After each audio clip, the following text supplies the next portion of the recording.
Moderate आए चाहे difficult आए, कैसा भी पेपर आए, हम उसे बेटा क्रैक कर बेटा तैयार रहना है। और मैं आपको ये भी बता दूं, बहुत सारे लोगों के मन में अभी जो मेरे को देख रहे होंगे, उनके मन में एक डाउट होगा, डिफिकल्ट तैयार करवा दो मैम, डिफिकल्ट पढ़ा दो मैम, आउट ऑफ एनसीईआरटी पढ़ा दो मैम, डिफिकल्ट चीजों की तैयारी करा दो। बेटा किसी को नहीं पता है कि 2026 में कैसा पेपर आएगा या 27 में कैसा पेपर आएगा, का पेपर आया, ये किसी को नहीं पता कि आप डिफिकल्ट तैयार कर रहे हो तो इजी पेपर आ जाए, इजी तैयार कर रहे हो तो मॉडरेट आ जाए, मॉडरेट तैयार कर रहे हो तो कुछ और पेपर आए।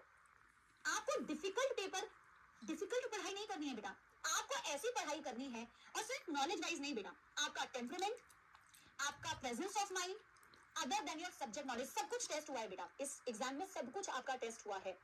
आपको तैयारी इफेक्टिव करनी है बेटा, चाहे पेपर कैसा भी आए, आप उस पेपर को सही तरीके से अटेम्प्ट कर पाओ, आपको उसकी तैयारी करनी है। आप डेप्थ में अगर क्वेश्चन पूछे गए हैं उसको बेटा अटेम्प्ट कर पाओ, हमें उसकी तैयारी करनी है। हमें सब कुछ आउट ऑफ एनसीईआरटी पढ़ना है। क्या आउट ऑफ एनसीईआरटी पढ़ने से हमारा 2025 का पेपर क्रैक हो जाता या आगे आने वाला 2026 क्रैक हो जाता? बेटा ये डाउट क्लियर करना भी मेरे लिए भी जरूरी है और आपके लिए भी जरूरी है ये चीज समझना, सो दैट बेटा आप वापस से उस मोड़ पे ना खड़े हुए और आप वापस से बेटा वो गलती ना करें।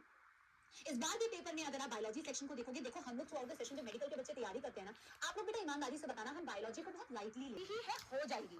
और यूजुअली जब आप पिछले कुछ सालों के पैटर्न को देखे होंगे तो हमें मोस्टली एमसीक्यूज होते थे, वो मार्क हो जाते थे। लेकिन इस बार बेटा I am not talking about 1 और 2 क्वेश्चंस बेटा, जिस चीज को ना पिन पॉइंट करके कई बच्चे ना कि ये question, I am not talking about that, I am talking about that maximum questions बेटा 95% पेपर की अगर आप बात करो तो यस उसमें एमसीक्यूज थे, लेकिन उसमें बेटा इन डेप्थ क्वेश्चंस भी थे। आप दिल से बेटा एक बार मुझे पेपर देख के, पेपर जिन्होंने दिया है, कंसेप्चुअल क्वेश्चंस थे, और कंसेप्चुअल क्वेश्चंस वो बच्चा बेटा इफेक्टिवली कर पाएगा, आगे भी कर पाएगा जिसने बायोलॉजी को बेटा, बायोलॉजी का कोई भी पोर्शन नहीं छोड़ा। आपको इंट्रोडक्शन भी पढ़ना है, आपको थ्योरी भी पढ़नी है, आपको डायग्राम्स भी पढ़ना है, आपको समरी भी पढ़ना है, आपको सब कुछ पढ़ना है, और सिर्फ बेटा सुपरफिशियल नहीं, इन डेप्थ कोई भी क्वेश्चन पूछे जाए तो इफेक्टिवली अटेम्प्ट करने के लिए आपको बायोलॉजी को भी टाइम देना पड़ेगा, और इस माइंडसेट के साथ में चलना पड़ेगा। दैट किस माइंडसेट के साथ में चलना पड़ेगा कि ma'am biology will carry me to 600+ marks.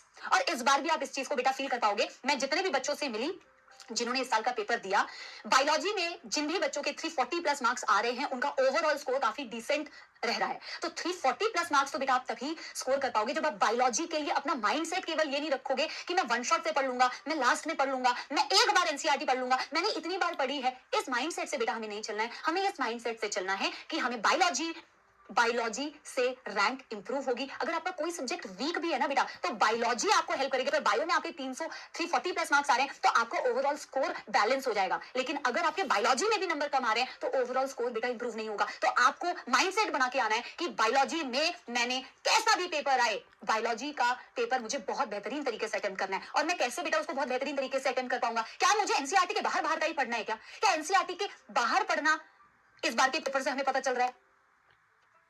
NCERT आप बेटा, मैं आपको बोल रही हूं, आप ये फील भी कर पाओगे, ठीक है, आप आगे ये देखोगे भी कि जब आप एनसीईआरटी को 3 से 4 बार रीड करते हैं खुद से, आपको हर बार बेटा कोई ना कोई ऐसी लाइन मिलेगी जो आपको लग रहा होगा कि आपने पहले पढ़ी है, बट अब आपको लग रहा था कि आपने बहुत अच्छे से पढ़ा है, बट हर बार तुम्हें कुछ नया मिलेगा। आपको इतनी इफेक्टिवली एनसीईआरटी की रीडिंग करनी है। और हम क्लास में बेटा, मैं पर्सनली खुद अपने क्लासेस में थ्योरी पढ़ाने के बाद एनसीईआरटी की रीडिंग कराती हूँ, और उसका रीजन बेटा ये है कि आपको एनसीईआरटी का एक एक शब्द, और अब से बेटा हमें इंट्रोडक्टरी पार्ट, एनीवेयर कहीं से भी क्वेश्चन, एवरीथिंग बेटा, किसी भी चीज को नहीं छोड़ना है। 3 से 4 बार रीडिंग करनी है, इफेक्टिव रीडिंग करनी है। और बेटा कोई भी कंफ्यूजिंग फैक्ट अगर आपको दिख रहा है, कोई भी एक्सेप्शन अगर आपको एनसीईआरटी का दिख रहा है, तो आप उसको वहां पे हाईलाइट करेंगे।